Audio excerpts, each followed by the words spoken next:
ನಮಸ್ಕಾರ ಕರುನಾಡು. ನಾನು ಇಂದು ಮಾತಾಡಲಿಕ್ಕೆ ಬಂದಿದ್ದು ಎಲಿಮಿನೇಟರ್ ಪಂದ್ಯದ ಬಗ್ಗೆ, SRH ಮತ್ತು RR ನಡುವಿನ ಪಂದ್ಯದ ಬಗ್ಗೆ.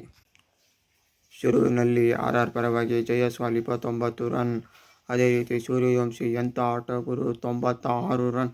ಇಡೀ ಸೀಸನ್ನಲ್ಲಿ ಧಮಾಕ ಮಾಡಿದ್ದಾರೆ. ಸೂಪರ್ ಆಟ ಇವರ ಬ್ಯಾಟಿಂದ ಬಂದಿತ್ತು.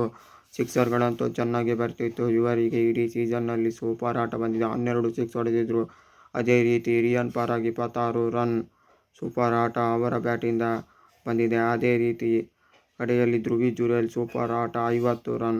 ಕಡೆಯಲ್ಲಿ ಜಡ್ಡು 16 ರನ್. ಟೋಟಲ್ 243 ರನ್ನನ್ನು ಮಾಡಿ 244 ರನ್ SRHಗೆ ಟಾರ್ಗೆಟ್ ಕೊಡುತ್ತಾರೆ. SRH ಪರವಾಗಿ 4 ಮಂದಿ ವಿಕೆಟ್ ತೆಗೆದಿದ್ದಾರೆ. ಇಶಾನ್ ಮಾಲಿಂಗ, ಪ್ರಫುಲ್, ಶಿವಂಗ್ ಕುಮಾರ್, ನಿತೀಶ್ ಕುಮಾರ್ ರೆಡ್ಡಿ. SRH ತಂಡದ ಪರವಾಗಿ Ishan Kishan 33 run, Sunil Arora 35 run, Nitish Kumar Reddy 35 run. ಕಡೆಯಲ್ಲಿ ಶಿವಂಗ್ ಕುಮಾರ್ 27 ರನ್. 196 ರನ್ನಿಗೆ SRH ತಂಡ ಆಲ್ಔಟ್ ಆಗುತ್ತೆ.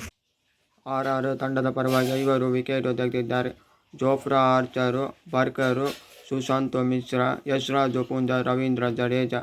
RR ತಂಡ ಗೆದ್ದು ಇಲ್ಲಿಂದ ಕ್ವಾಲಿಫೈಯರ್ 2ಗೆ ಸೆಲೆಕ್ಟ್ ಆಗಿದೆ. ಇದೇ ರೀತಿ ನಿಮಗೆ ಕನ್ನಡದಲ್ಲಿ ಸ್ಪೋರ್ಟ್ಸ್ ಕಾಂಟೆಂಟ್ ಬೇಕಂದರೆ ನಮ್ಮ ಇನ್ಸ್ಟಾ ಪೇಜ್ಗೆ ಬಂದು ಫಾಲೋ ಮಾಡಿ.